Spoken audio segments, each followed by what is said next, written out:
Capítulo 18. Quando você acaba acreditando em qualquer coisa. Ficções encantadoras. E por que histórias são mais poderosas do que estatísticas?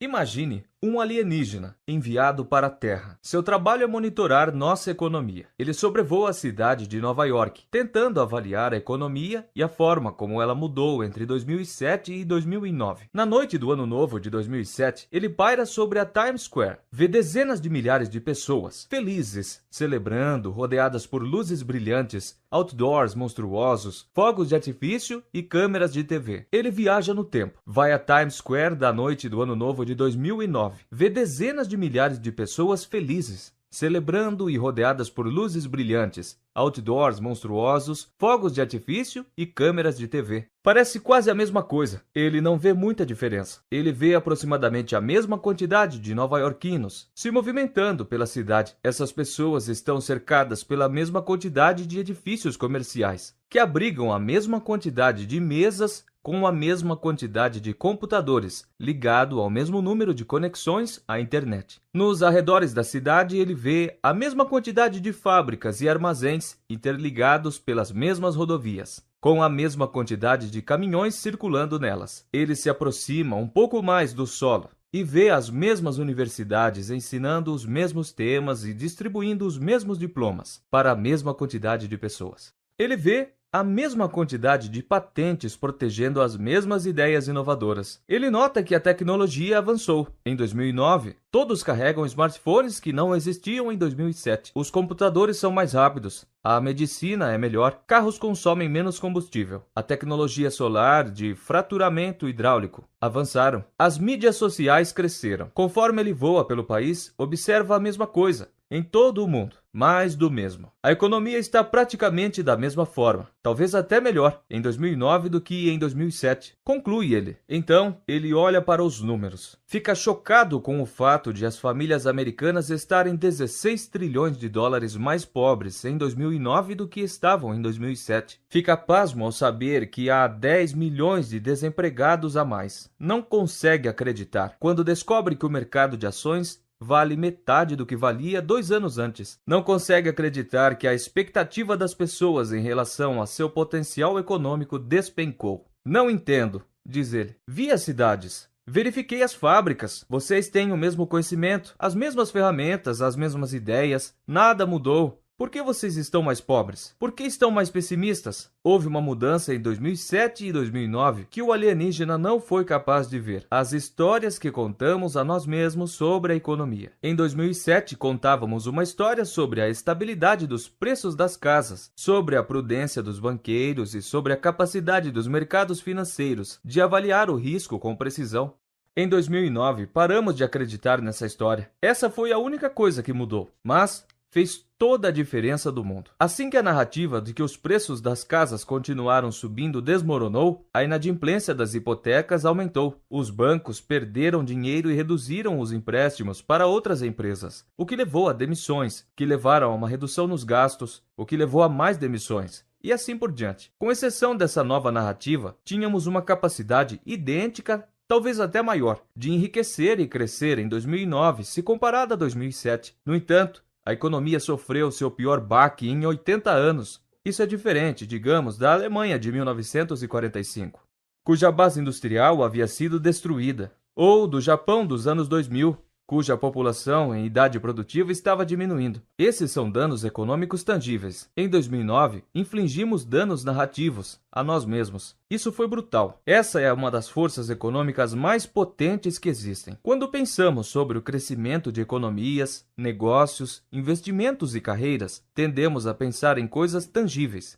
Quantas coisas temos e do que somos capazes? Mas histórias são, de longe, a força mais poderosa da economia. Elas podem ser o combustível que permite que as partes tangíveis da economia funcionem ou o freio que detém nossas capacidades. Na hora de administrar o seu dinheiro, há 2 coisas que é preciso ter em mente em um mundo guiado por histórias.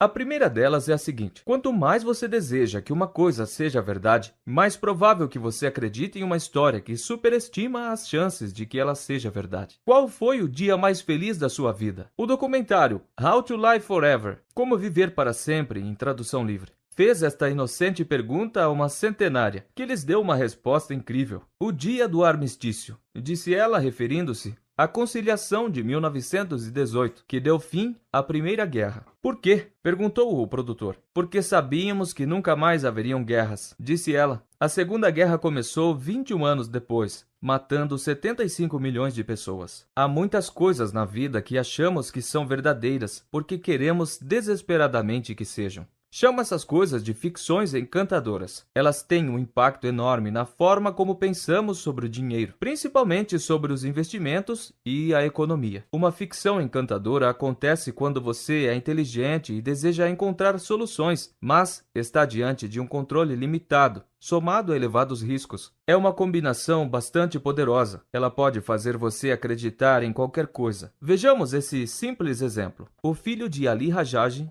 estava doente. Anciões em sua aldeia propuseram um remédio popular: enfiar a ponta de uma vara em chamas no peito do filho, para drenar a doença de seu corpo. Após o procedimento, Rajaj disse ao The New York Times: quando você não tem dinheiro e seu filho está doente, você acredita em qualquer coisa. Esse tipo de medicina é milhares de anos mais velha do que a medicina que funciona de verdade. Antes do método científico e da descoberta dos micróbios, havia sangrias de terapias a jejum, abertura de buracos no corpo para liberar os males e outros tratamentos que não faziam nada além de acelerar a morte. Parece loucura. No entanto, se você precisa de uma solução e ninguém conhece uma ou não há uma boa saída à mão, o caminho de menor esforço leva ao raciocínio de Rajaj: querer acreditar em alguma coisa. Não apenas tentar qualquer coisa, mas acreditar nela. Ao narrar a Grande Peste de Londres, Daniel Defoe escreveu em 1722: as pessoas estavam mais viciadas em profecias e conjurações astrológicas, sonhos e superstições do que nunca antes ou depois. Os almanaques as assustavam terrivelmente. As paredes das casas e das esquinas das ruas estavam cobertas de cartazes de médicos e de homens ignorantes, grasnando e convidando o povo a procurá-los, em busca de remédios, instigados geralmente por floreios como pílulas preventivas infalíveis contra a peste, proteção infalível contra a infecção, licores sensacionais, que não falham nunca, contra o envenenamento dos ares. A praga matou 1/4 da população de Londres em 1 ano e meio. Você acaba acreditando em quase tudo, quando os riscos são altos assim. Agora pense em como a mesma combinação de informações limitadas e riscos elevados tem um impacto em nossas decisões financeiras. Por que as pessoas dão ouvidos a comentários sobre investimentos na TV que apresentam pouco histórico de sucesso? Em parte porque os riscos são muito altos ao investir. Escolha algumas ações certas e você pode ficar rico sem muito esforço. Se houver 1% de chance de que a previsão de alguém se torne realidade, e nesse caso, sua vida se transformaria por completo. Não é loucura prestar atenção? Quem sabe? E há tantas opiniões financeiras que quando você escolhe uma estratégia ou um lado, investe neles tanto financeira quanto mentalmente. Se quer que o valor de uma determinada ação aumente em 10 vezes, será essa a sua tribo. Se acha que uma determinada política econômica vai provocar hiperinflação, será esse o seu lado. Estas podem ser apostas com uma baixa probabilidade de sucesso. O problema é que os espectadores ou não conseguem ou não tentam calibrar a probabilidades baixas. Muitos acreditam que o que desejam ser verdade é inequivocamente verdade. Mas eles só fazem isso porque a possibilidade de um resultado transformador é real. Investir é um dos únicos campos que oferece oportunidades diárias, de recompensas extraordinárias. As pessoas acreditam no charlatanismo financeiro de uma forma que jamais acreditariam, digamos, no charlatanismo meteorológico, porque as recompensas por prever corretamente o que acontecerá no mercado de ações na semana seguinte fazem parte de um universo diferente daquele das recompensas por prever se os dias estão ensolarados ou chuvosos na semana seguinte. Considere o fato de que 85% dos fundos mútuos ativos tiveram desempenho inferior ao de seu índice de referência nos 10 anos anteriores, a 2018. Esse número tem permanecido bastante estável por gerações. Você acharia que um setor com um desempenho tão ruim seria um serviço de nicho e teria dificuldade em continuar em atividade? Mas há quase 5 trilhões de dólares investidos nesses fundos. Dê a alguém a oportunidade de investir juntamente com o próximo Warren Buffett, que ele vai acreditar piamente que milhões de pessoas depositarão as economias de uma vida toda naquele projeto. Ou tome Bernie Madoff como exemplo. Olhando em retrospectiva, seu esquema Ponzi parecia óbvio. Ele relatou lucros que não oscilavam nunca, auditados por uma empresa de contabilidade relativamente desconhecida, e se recusou a divulgar muitas informações sobre como os lucros haviam sido obtidos. Mesmo assim, Madoff levantou bilhões de dólares de alguns dos investidores mais renomados do mundo. Ele contou uma boa história, e as pessoas queriam acreditar nela. É por isso, em grande parte, que a margem para imprevistos, a flexibilidade e a independência financeira, temas importantes discutidos nos capítulos anteriores, são indispensáveis. Quanto menor a distância entre o que você deseja que seja verdade e o que você precisa que seja verdade para atingir um resultado aceitável, mais você estará se protegendo de ser vítima de uma ficção financeira encantadora. Ao pensar sobre a margem para imprevistos, em uma previsão, é tentador pensar que os resultados possíveis variam entre você estar certo na medida exata a coberto de razão. Mas o maior risco é desejar tanto que algo seja verdade que seu espectro de previsões não chegue nem perto da realidade.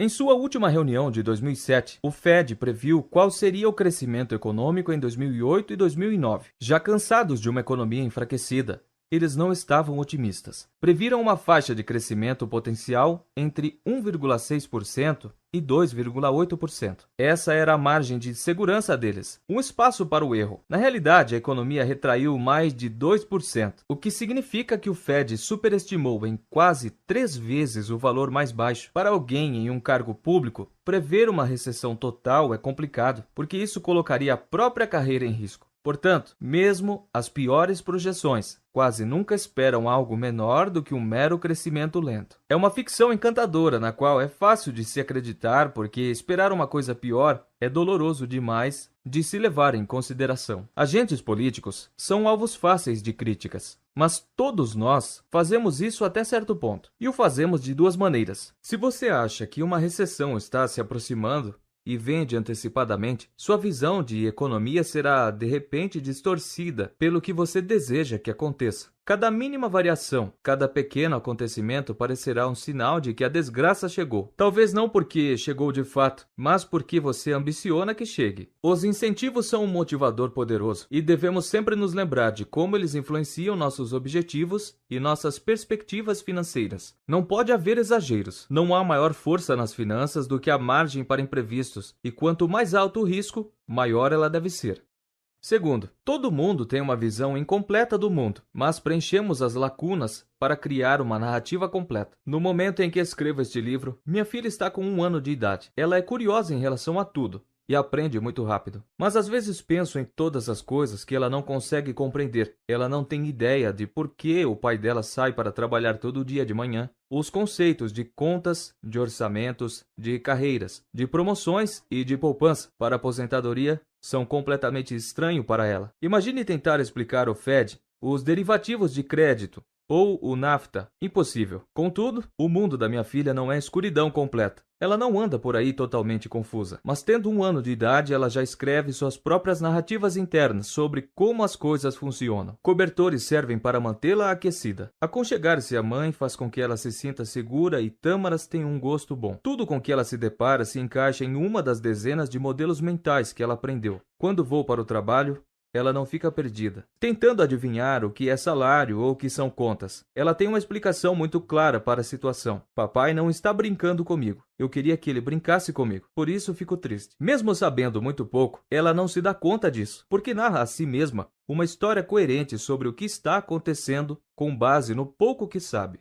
Todos nós, não importa a idade, fazemos isso. Da mesma forma que a minha filha, não estou ciente de que não sei. Portanto, sou igualmente suscetível a explicar o mundo por um conjunto limitado de modelos mentais que tenho à disposição. Da mesma maneira que ela, vou em busca das causas mais plausíveis em todas as situações com as quais me deparo. E da mesma forma, estou errado a respeito de muitas delas, porque sei muito menos sobre como o mundo funciona do que suponho. Isso é verdade para a maioria dos assuntos baseados em fatos. Observemos a história. É simplesmente o relato de coisas que já aconteceram. Tem tudo para ser nítida e objetiva. Mas como o B.H. Liddell-Hart escreveu no seu livro Why Don't We Learn from History? Por que não aprendemos com a história? em tradução livre. A história não pode ser interpretada sem a ajuda da imaginação e da intuição. A quantidade de evidências é tão importante, a quantidade de evidências é tão impressionante que é inevitável fazer uma seleção. Se há seleção, há arte. Aqueles que leem história tendem a sair em busca daquilo que comprova e que confirma suas próprias opiniões. Eles defendem quem é leal, leem preparados para concordar ou para atacar. Resistem às verdades inconvenientes, pois todo mundo quer estar do lado certo, exatamente da mesma forma que começamos guerras para dar fim a todas as guerras. Daniel Kahneman uma vez comentou sobre as histórias que as pessoas contam a si mesmas para dar sentido ao passado. Ele disse: a retrospectiva,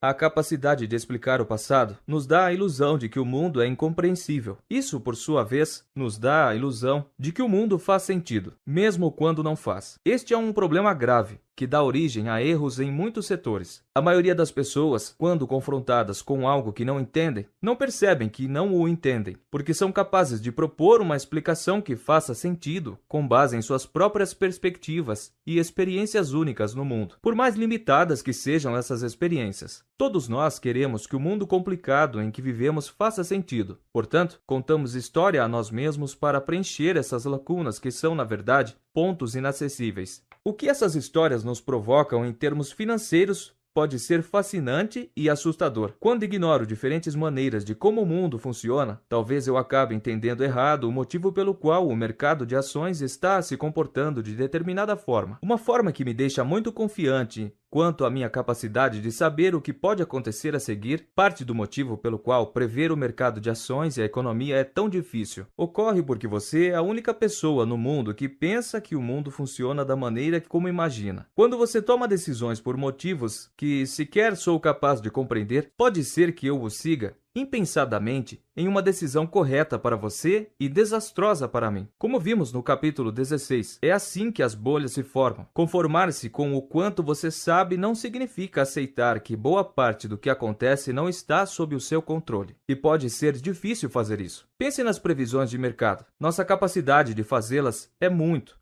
limitada. Certa vez, calculei que se você simplesmente presumir que o mercado cresce todo ano com base na média histórica, a precisão é maior do que se você seguir a média das previsões anuais dos 20 principais estrategistas de Wall Street. Nossa capacidade de prever recessões não é muito melhor, e uma vez que grandes acontecimentos surgem do nada, as previsões podem fazer mais mal do que bem, dando a ilusão de estabilidade em um mundo onde os imprevistos controlam a maioria dos resultados. Carl Richards disse que risco é aquilo que sobra quando você acha que já pensou em tudo. As pessoas sabem disso. Nunca conheci um investidor que realmente acreditasse que as previsões de mercado como um todo fossem precisas ou úteis. Porém, ainda há uma enorme demanda por previsões, tanto na mídia quanto por parte dos consultores financeiros. Por quê? O psicólogo Philip Tetlock escreveu certa vez: precisamos acreditar que vivemos em um mundo previsível e controlável. Por isso recorremos a pessoas com ar de autoridade,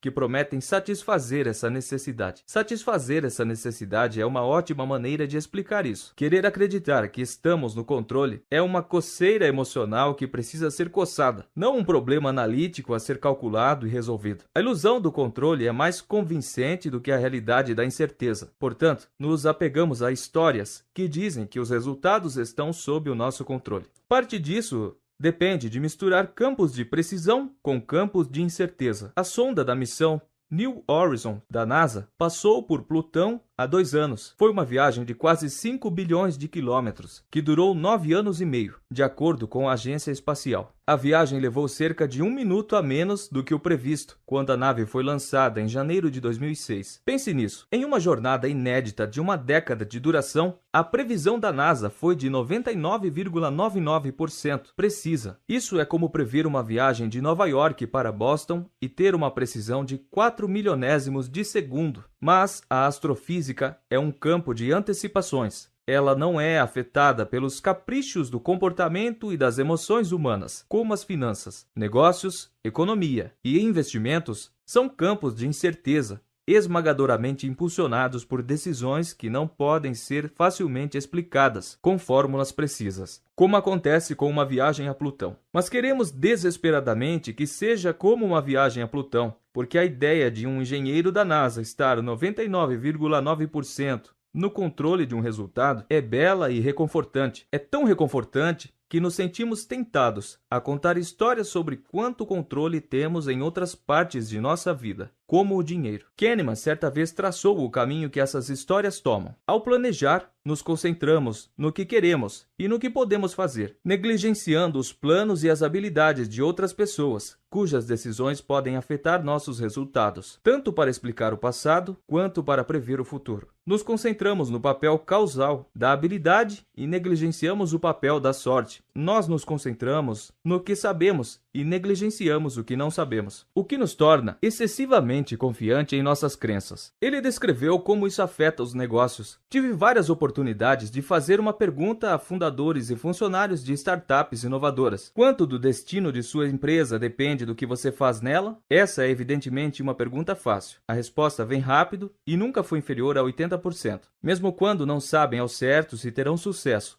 essas pessoas ousadas acreditam que seus destinos estão quase que inteiramente nas próprias mãos. Elas sem dúvida estão erradas. O destino de uma startup depende em igual medida das realizações de seus concorrentes e das mudanças no mercado. No entanto, os empreendedores se concentram no que conhecem melhor, em seus planos e suas ações, e nas ameaças e oportunidades mais imediatas, como a disponibilidade de financiamento. Eles sabem menos sobre seus concorrentes e, portanto, acham natural imaginar um futuro no qual a concorrência desempenhe um papel menor. Todos nós fazemos isso até certo ponto, e não ficamos nem um pouco incomodados. Não vagamos por aí desorientados e confusos. Precisamos acreditar que o mundo em que vivemos faz sentido com base no que conhecemos. Seria difícil levantar da cama pela manhã, se você se sentisse de outra forma. Mas, e o alienígena sobrevoando a Terra? Aquele que está confiante de que sabe o que está acontecendo com base no que vê, mas acaba descobrindo que está completamente errado, porque não tem como saber as histórias que se passam na cabeça dos demais. Ele é igual a todos nós.